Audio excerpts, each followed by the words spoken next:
Well, as soon as you walk into Graham and Brooks Salvage here in Hamilton, your mind starts racing about what you can do with some of the stuff that's in here, because it's one of those places that has so much history, but so much potential. Great to be here with owner John. Hey, John, how are you? Hey, good, Tim. Nice to meet you. Nice to meet you. Well, first off, the building itself too has some history to it. Does.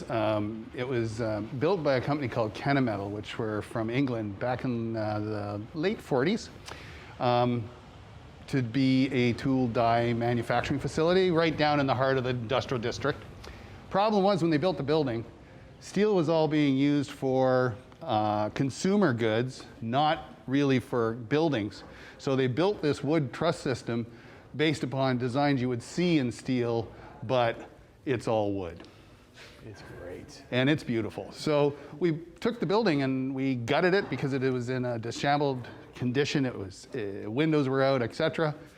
We completely gutted it and redid it with all new. And what have you filled it with? Where are you getting all this stuff from? You know, some of it comes off of job sites with Budget Demolition, who I have a really wonderful relationship with. Some of it we purchase from Europe, some of it's purchased in the United States, but a lot of it, most of it, is domestic in and around the province of Ontario. So. Where the industry itself is called architectural salvage? That's correct. That's what it is. Yep. And where is it at right now? It's, for lack of a better word, it's a commodity marketplace where people are going to either restore their homes, add unique pieces that are part of their vision of life, have meaning to them. You know, you used to, in the 80s, families had all farmhouse furniture. They had all brown furniture. They had all oak furniture. Today, it's more along the lines of, oh, I really like that piece and I want that for my home. It could be industrial. Well, it's going to be interesting to see, because like Luke is taking all the visuals in this morning, and there might be something, if a viewer is watching, they're just like, whoa, what's that? Yeah. I need that. I need to see that more. Yep. So let's take a break, and we'll come back, and, Sure. and let's kind of highlight some of the things that are really hot right now, some of the trends that you have, something that you do sell, some things that you don't, Sure. and kind of explore the space, because people can come in. Right? Oh, yeah. It's a big open space that you're. We're open and we're spacious, Right. and that's good for COVID. And we could talk about your sister spot in Yep. Dundas too, Great. which is Brooks and Graham and Brooks Graham and Brooks. Home Garden Cottage. There you go. Come back. Yep. Good morning live.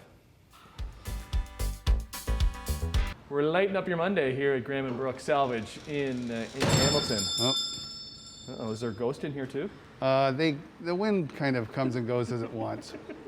Back with John, owner John. The barkeep, actually. Barkeep, what do you got for us today? The party last night was really good. Everything's empty, but they took my glasses. Oh, now I got to wow. replace the glasses. Where is it? Do you know the story on this one?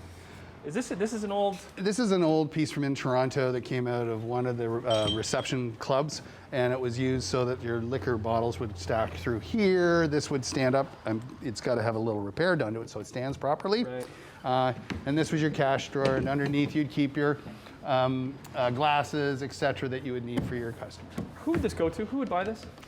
Somebody might buy it for their man cave. Yeah. Somebody could buy it actually for a reception venue. Someone could actually buy it for, or rent it, or buy it for a film. Film for you guys is probably big, right? It's a large part of our business, absolutely. And it's wonderful that we have such an amount of filming taking place in Hamilton. We started with lights. Let's talk of lights. Where are we at with lights? Oh, those lights are my most famous lights. These green ones here? Yeah. I found 12 of them 2 years ago at a Hershey car show. Brought them back. Had them all wired up, and they sold just about instantaneously. So I bought, talking to the man that had these, the balance, 120. 60 of them I brought back last January. The other 60 are sitting in Pittsburgh waiting for me. Really? These came from a mine in eastern Pennsylvania that closed, so they're called new old stock. You had a glass underneath, the canopy, and the extension, and nothing else. So they've all been rewired, built properly so that they can just be installed. They're beautiful. Where is lights for your business? Do you sell a lot? Always on the search for them? We're selling lots of lighting, yes.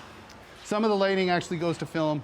Most of my lighting actually really goes to homeowners that are looking to have a particular style in their cottage, in their home, over an island, in hallways. That one, right? How do you work, how do you figure out pricing for this stuff? I watch the marketplace and see where everything's priced. You know, we have competitors out there today that are producing these things offshore. You can feel the difference right away in the glass, but I sell the authentic. That's where we're going to be with our lighting. Beautiful. Let's take another break. You can always check out their other spot. I guess the original, the OG, as the kids would say, is the Graham and Brooks Home and Garden. That's in Dundas. Yep. My wife Lorna runs that. Right. She specializes in good home decor, whether it's vintage, new, rugs, chalk paint, furniture, which will never go away because that's your farmhouse look. Change your color to match your design or your actual home interiors. Brown furniture will never go away, and we're starting to see a real trend towards that, real twend, if I could speak on a Monday, trend towards brown furniture. We'll talk to John about that. We come back to Graham and Brooks Salvage on Sherman Ave in Hamilton on Morning Live. We're talking brown furniture. Welcome back to Graham and Brooks Salvage on Sherman Ave in Hamilton. I can only bet there was plenty of conversations happening on this couch over the years. Talk with the owner, John. Do you know how old this couch is, John? Put about 1880, roughly. Really? Yeah. Brown furniture, upholstered brown furniture like this was in high-end homes. And that's a great piece. It's held together well for, basically 140 years. Nice lines to it. But brown furniture, which you're seeing examples from Eastlake to oak 1910, cabinetry from offices. These are sliding. So besides the obvious of brown furniture is just any furniture that hasn't been touched, painted, anything done to. Right. It's original. It's original. Sometimes it's been refinished. So you've scraped back that old finish to get to and put a new finish to it so that it looks like it's more lively, it's got more life to it, because they do cut old. They start to, they develop their own wrinkles and cracks. But you can also take brown furniture and chalk paint it and turn it into something. That's what they've done here? Yep, and then match that to a color that you're utilizing in your own home. So. Do these need to be sold together? I would prefer to see them sold together because they're just a great pair. They match up beautifully, against a fireplace or in a conversation pit. Luke, you want one? Try it out. Sit down, buddy. Have a seat, pal.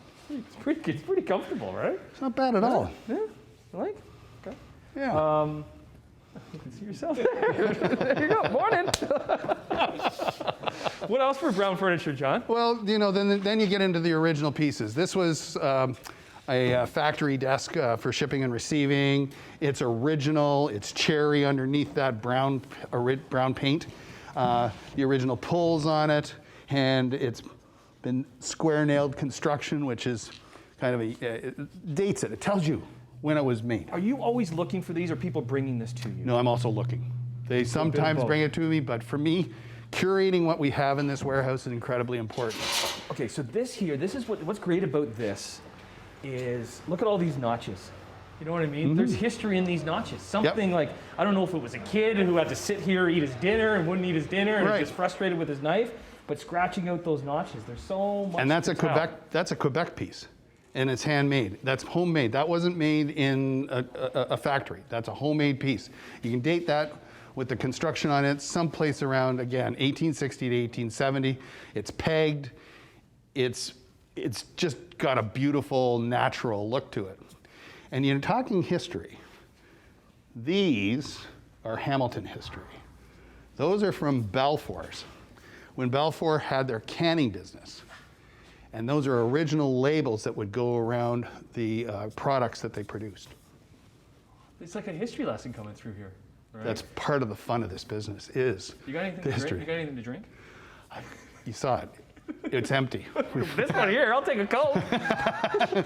I thought you wanted something with hard. Okay, we'll take a break. We'll come back because we want to pop outside, because speaking about history, you got a lot to talk about out there and some stories to tell when we return to Graham and Brooks Salvage, Sherman Ave in Hamilton on Morning Live. Looking to start up a bowling alley or a bowling alley named after the famous Martin's Bowling Yeah, in sure, Hamilton? Well, sure. John here at Graham and Brooks Salvage has got something for you. So we're kind of popped outside because there's so many gems out here too that you have. That's a recent addition because they just tore that down. That's correct. I have a great relationship with Budget Demolition, and when they're taking buildings down, I'm given the opportunity to see what might potentially be salvaged from those buildings. And for Martin's Bowling Lane, I got the signage, I got the benches from inside, the tables, all of the things that would be really cool to have. Below it is the Avon sign, which is a building that was on an apartment building on King Street at Wentworth. So who would want that? Well, actually, there were two pieces. One of them is a waterfall concrete and then the Avon sign. And a young man had been after us from the moment he found out that that was going to be torn down as part of the LRT. And he just kept after us and after us and after us. Last week we took the building down. He's taken the first piece home. He's coming back to get that piece next week. Okay, this one's great. Sunset Motel. Tell us what's the story on this baby? Well, that Sunset Motel sign comes from Cornwall, Ontario. It was part of the strip where all of the hotels were back in the 60s, 70s, and through to the 80s and early 90s. When they started to take these buildings down, this family left the sign up on their property that they turned into a parking lot. I got it here about 18 months ago. It was taken down. I had the company take it down for us. You know, it might go to a film, it might go to some sort of a novelty park or something along those lines. What's this, Johnny? Oh, this is a sample for shows from Pratt & Whitney. So that would give them the idea of what the jet intake would look like. And the customer that's bought that is going to turn that into a chair. Now, I don't know the technical How to do that. But that's what they're going to do. Tons of windows, not functional windows, more decorative windows. Yeah. No R value to these windows. These windows are strictly built for my fence, a wall in the house, chalk paint them, put a little saying on them. But even something like that though too, right? Yeah. Like The shutter is a divider. It could go on a building, but some of these are older, past their prime, but you could put them together and create a zigzag between two areas in a loft or in a large one-bedroom apartment style. Cool. And always the thing that you take pride in, you're always getting new stuff in. Always trying to change it. Always keeping things fresh. We had one load arrive yesterday, brought a load in this morning before you got here. Yeah. I've got a load arriving this afternoon and a load to pick up on Monday. So it's always changing, adding, bringing things on. We'll just finish on on the fencing there. So you guys are open. People can come in and check you out 7 days a week. Absolutely. 7 No, days a week? not 7 days. Oh no. I have a life now. There you go. So we're open Wednesday through Friday, 11 a.m. to 4 p.m. and Saturdays from 10 a.m. to 4 p.m. Tuesdays by appointment only. Okay. And you can always check out your wife's spot in Dundas too. In Dundas, or follow us on Instagram, Facebook. Nice meeting you. Nice meeting you, man. This has been good. good. It's all good. Fascinating business. Graham and Brooks Salvage on Sherman Ave on Morning Live.